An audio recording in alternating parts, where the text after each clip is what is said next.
Hello, my name is Arthur Malman, and I'm your host for GGG Insights.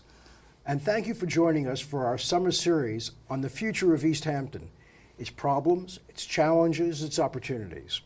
We're going to have, and we have had, a large range or a wide range of people from various aspects of our community. We've had a doctor, we've had a lawyer, we've had an engineer, we've had a farmer, we've had government officials, and today we have Mike Tracey. Mike, as some of you know, is now the chief of police of the village of East Hampton, but in one of his earlier incarnations, he was also president of the East Hampton School Board.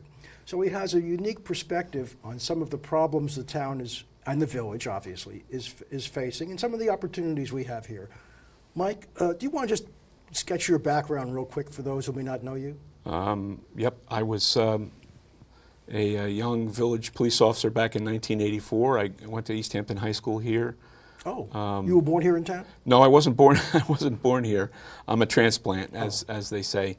But I moved here as a young boy, and went to East Hampton School.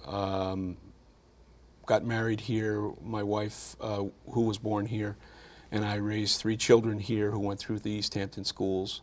As I said, I started with the village back in 1984 as a part-time police officer, and then things seemed to have gone my way, and I ended up today where I am as chief.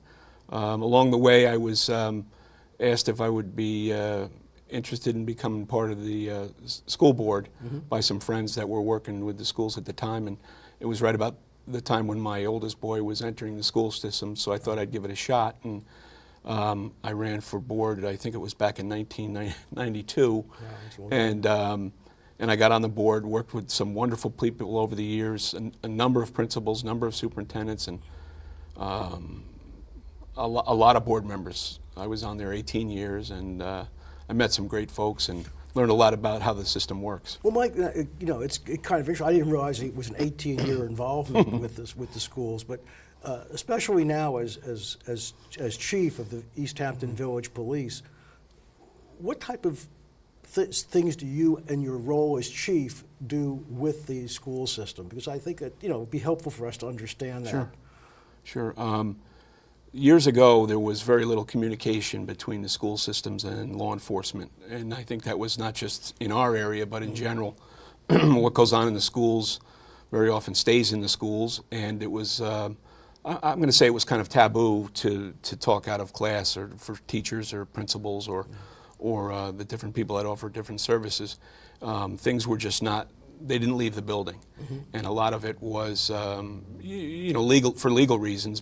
But there was a kind of this mystery of what went on, and we would find out on our end, on the street, when we ran into kids that were having problems or people that ran afoul of the law. And then, as time went on, we began to meet our partners in the school system on a regular basis.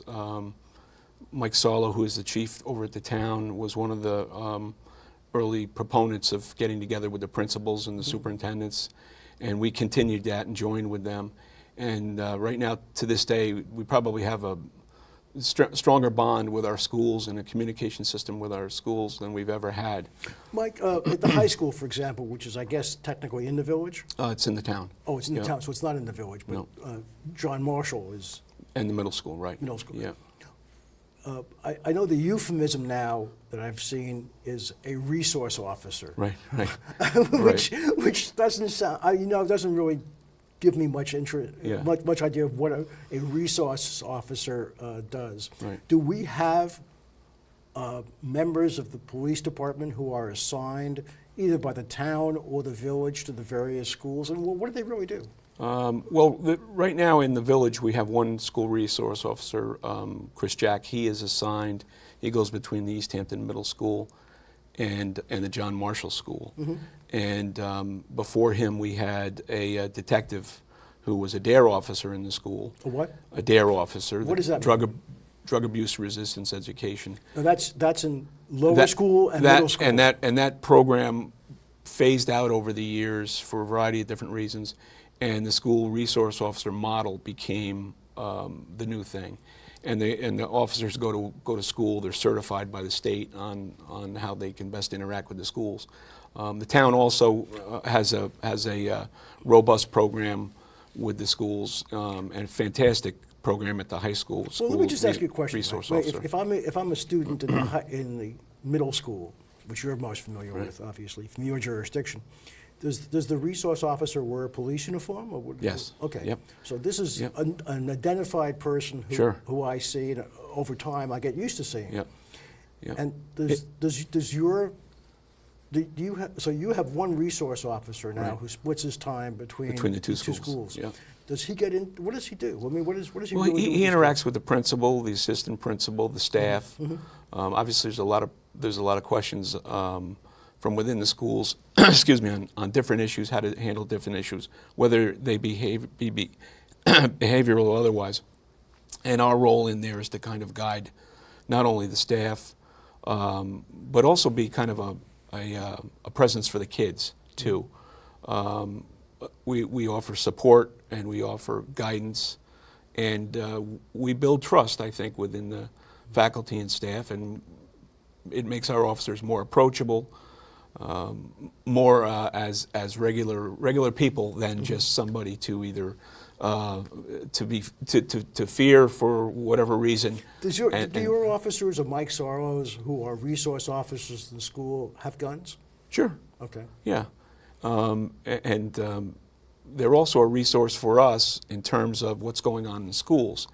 Not so much in there to take law enforcement action. It's not really a patrol area for the officer, but it is another set of eyes and ears in the building. And with what goes on nowadays in our communities, and with so many kids falling through the cracks, it's another person that we know we put in there. We put this person in there particularly because of how they interact with others, how they get along with others. Not everybody could be a school resource officer, but these folks are in there to kind of catch what falls between the cracks, maybe be able to talk in between the outside the building and inside the building about different areas that we may need to look at. Everybody I ever knew in any school, be it a high-end private school or ghetto school or any place else, has always said, well, other schools have drug problems, but we don't. And the only difference I've ever seen is the price of the drugs bears a relationship to the tuition cost of the school. Every school has these problems, and nobody wants to really talk about them. And everybody says, it's not my school. I mean, how do you guys deal with this? I would look at it more as an area problem and a regional problem and national problem. You can read in Newsday, and just every time you pick up the papers, Long Island, Suffolk County has a disproportionate amount of overdoses for our area. A lot of that is opiate we say we have a related. disproportionate number of overdoses for our area. Is that compared to, say, New York City? Or Nassau County, West or Virginia? saturation population, and so forth. So you're talking about Suffolk County and Nassau County? There's a high overdose rate. Than the national statistics? Then there should be relative to the population. It's been described as an epidemic, but it reaches out here, as kind of you were alluding to. We're not immune to it, certainly. Sure. One of the things I was going to mention, a tie-in there, and I wanted to mention just in general about East Hampton. We have stressors because of the population and because of the traffic and so forth on our emergency medical system. Our ambulance corps, each fire district has an ambulance corps. We do a lot of transports. That's related to my department because we do the emergency dispatch services and the 911 system. And that system is currently taxed. What's an emergency? I mean, I know that, when somebody falls down in my house or faints, we call 911, and a police officer comes immediately, and soon thereafter an EMS person. Right. What's a transport? I mean, well, the ambulances will traditionally go all the way to Southampton. Now, for a Montauk ambulance, that is a long ride hour and a anyway, half. right? 2 hours. But those folks, I mean, we have some of the best emergency medical services people in the area. I mean, I have a bias, but our fire, EMS, our volunteers, among the best trained and the best equipped. But still, that ride to Southampton is huge. Hours, yeah. And the gridlock, it's tough on the volunteers. And it's possible, even though we've gone now to partially paid services, it's possible that you can call an ambulance in East Hampton, for example, and wait 40 minutes in the summer for a response. Now, Montauk, Springs, Amagansett, Sag Harbor, East Hampton, we've all now hired full-time paid paramedics. During the summer?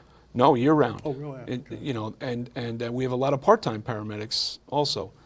And even with that increase in the paid services, there are still delays at times when the system is overtaxed. And I'll give you an example for that.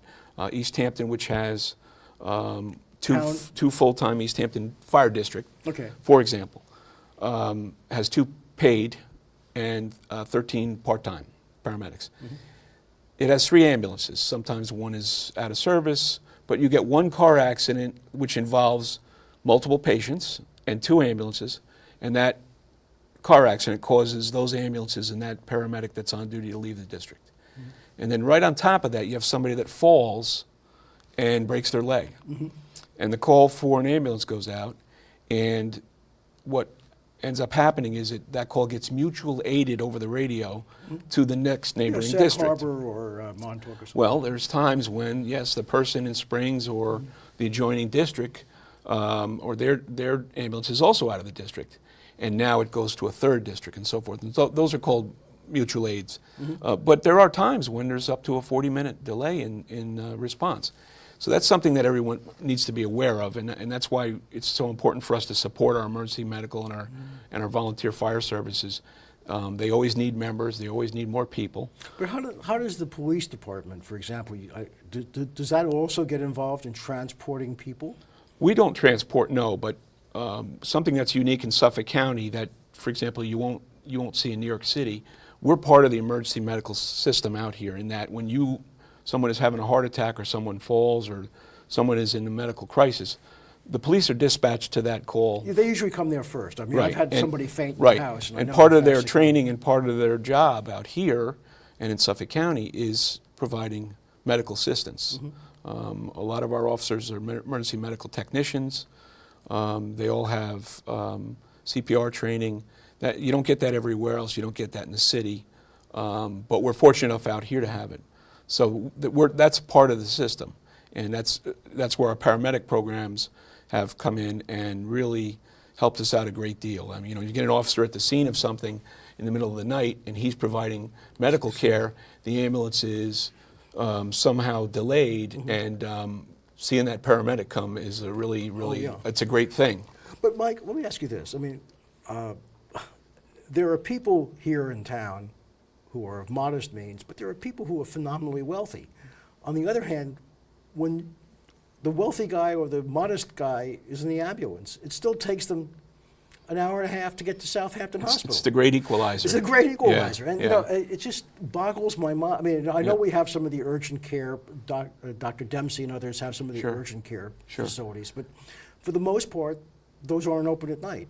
I mean, Right, they- exactly. I mean, they Well, close at 6 o'clock. And Exactly. what happens to a person, you know more than I do, The what happens to a person at 8 o'clock at night who needs help? Yeah. Is he going to be on the road to They're Southampton? going to be relying on the current system and the volunteer system, which again works very well and very professionally staffed. But yeah, they will be in the same boat as everyone else. Now, extreme trauma, car accident trauma, things that are going to need the trauma center.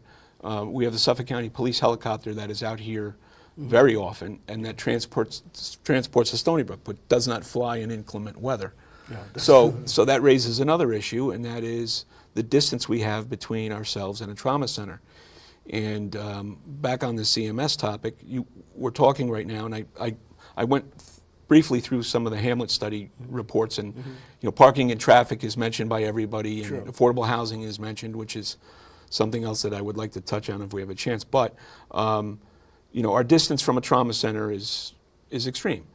And they're talking about down the line moving Southampton Hospital out of Southampton Village and moving it a little bit further away. That's another 15, 20 minutes. To the college, and the roadway, the roads aren't ready for that yet, but that's being talked about. And then simultaneously, we're talking about in town possibility of putting in on Panago Road near the ball facility an interim emergency room station there, which would be good. It would be nice. But with all of this going on and looking forward, that's not a major discussion within these studies, these Hamlet studies. And I don't know whether it was meant to be or whether it was not meant to be. But again, how far away is Stony Brook? It's quite a drive. And for example, mental health care and addiction care facilities are also Stony Brook and Eastern Long Island Greenport. Are there any significant mental health and addiction facilities here in the town of East Hampton? There are providers, and there are programs, and there are social services in place, but there are no facilities that equal what's up the island. And again, we have Stony Brook and we have Eastern Long Island Hospital Greenport as the only two facilities, and Brookhaven is another one, available to us. Well, if my kid's going to the high school, Right. and the resource officer, the principal, and the family, Yeah. we all agree that my son or my daughter has a drug addiction problem. Do they go up to Stony Brook every day? I mean, what happens? No. The facilities I'm talking about are emergency care facilities, emergency psychiatric care, mental health care, Crisis. crisis intervention, and it happens, and no one is immune, no family is immune to these type of problems. But I think down the line it would be nice for the discussion to come to the level where we're comfortable saying, listen, maybe it would be better, and maybe it would be a good idea to move some of the facilities closer so that we don't have this enormous distance, and support our providers that are here with some facility, and perhaps down the line, if this Southampton Hospital rebuild ever takes place, perhaps a mental health facility or psychiatric care, a service facility could be located there. I think that would be a great idea, but it doesn't seem to have risen to the discussion level yet. I'm not privy to what they're talking about in Southampton regarding the hospital, but it's something that we should keep in mind, that we are out here on a two-lane road. There are not any easy solutions to make that better. So the reality with a lot of these topics is that we have to bring services closer to us, and some of that may be brick and mortar.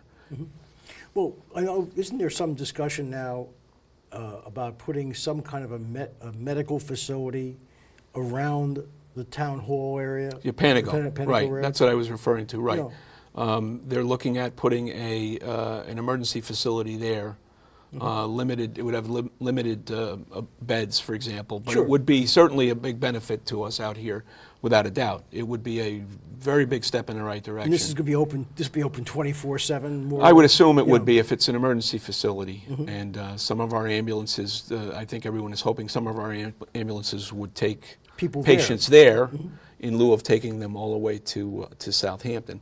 And again, that's a huge step. You're talking about a lot of foresight went into that. 2 hours or 3 hours difference And for the ambulance guys. and for the providers, the people from the EMTs and the volunteers, drivers from Montauk Springs, all of our hamlets, they take a tremendous amount of time in putting those transports together. I mean, they're going a long time, and it can cause burnout, and it's stressful, and anything we can do to improve that response and to make it easier for those folks to do that job, I think needs to be a priority of discussion. Well, you've talked about affordable housing. I know we've all talked about it, but what you just touched upon is if you have a medical facility, ideally a 24/7 emergency room facility around Town Hall on Panago Road, there are people involved who have to live someplace. Right. You know, and even the railroad, I don't think, is planning on running a train from Spionk to East Hampton Right. at midnight when the shift changes. Right. Right. You know, so we're sort of backed into this corner again. You Sure. know, if we don't have people living here who work at these facilities, Right. you know, you've got more hours on the road, more Right. people not wanting to work out here. Right. And by the way, just out of curiosity, in the police department, the town police and your village police, Right. is there any priority given to somebody who wants to join the force, who lives maybe not in the town of East Hampton, but in the area? How does that work? We're restricted and guided by civil service regulations. Okay. So with the testing, becoming an officer locally, the Suffolk County Department of Civil Service gives a test for police officers probably every 3 or 4 years, maybe closer to 4 years.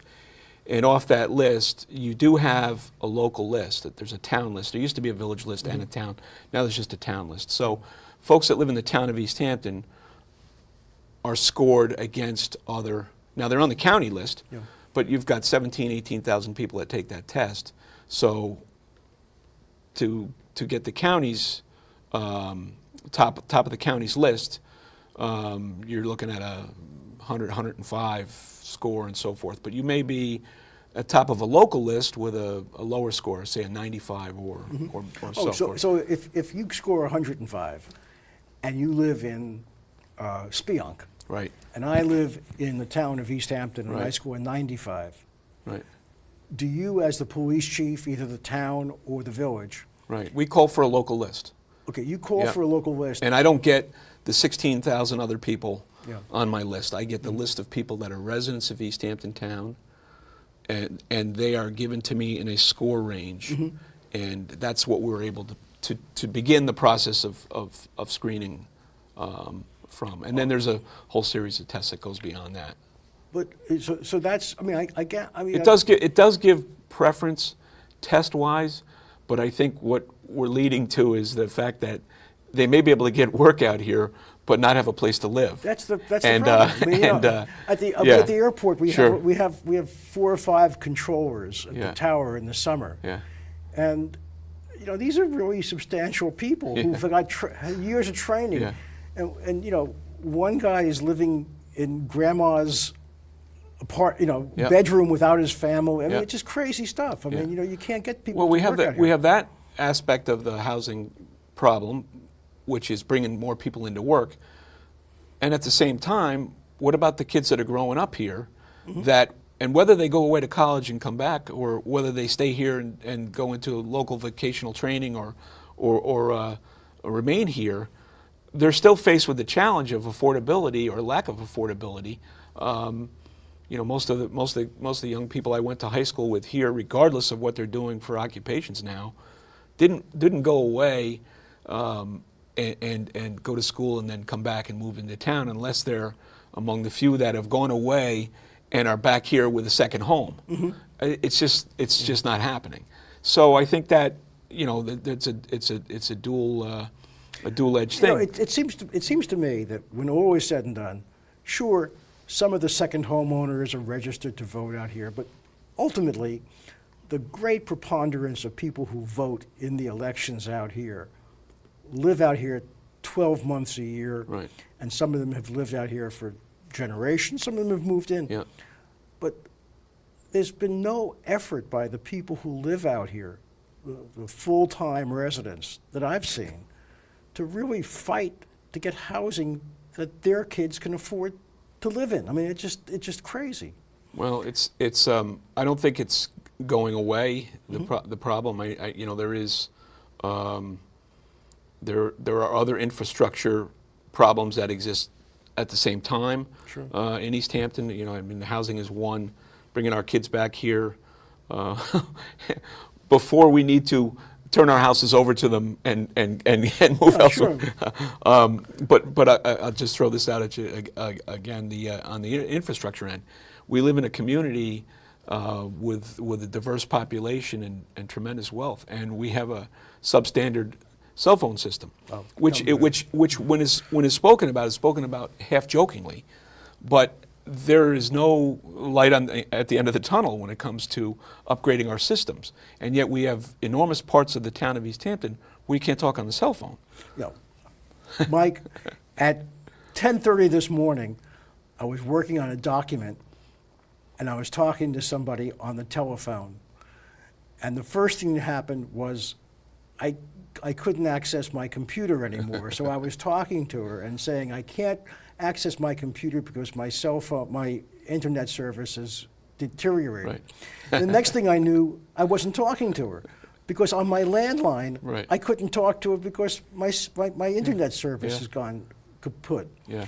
And you can't operate a real business that way in this century. And a lot of folks have gotten rid of their landlines and rely on cellular. Well, for, which is just as bad. I mean, what do you want to do? You want to the cell phone doesn't work, and the landline, which is internet based, Right. voice over internet protocol, Sure. it doesn't work now. One of the things we've started talking about in some of these sessions is the possibility of the town really biting the bullet and basically digging a 300-mile trench along basically every highway in the town, 330 if you throw in the village. And in that trench, bury a fiber optic network cable, a new electric grid cable, a new telephone cable. But again, I'm seeing once again our time has flown by, and I want to thank you Thank you. for taking the time with us. And thank you for joining us. I hope you continue to watch our programs and learn more about the opportunities and problems of the town.